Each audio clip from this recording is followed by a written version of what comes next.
I think one of the shames about how we learn maths in school is that we don't get an appreciation of the sense of aesthetics in maths and the sense of beauty in sometimes a result itself, sometimes in how a particular idea or theorem is proved.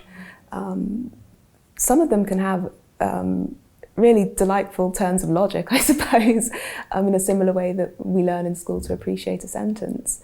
And a lot of that doesn't come through until university level maths, which I think is a shame. But I certainly think, one of the things in maths that's often valued is brevity and simplicity. And that's certainly come over to my taste in reading as well. I like minimalist writers. I really enjoy Raymond Carver. I like lush and over-the-top writing too. But I think just having an appreciation of another field helps me to be open-minded and to see relationships between approaching something new. I also think in maths, it is a very creative subject.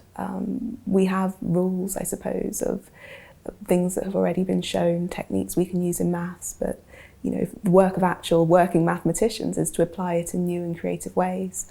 And I think it feels the same with writing. Coming to it as a novice, you learn the rules of fiction, you learn what works, what doesn't work, and you study ways that people have applied them.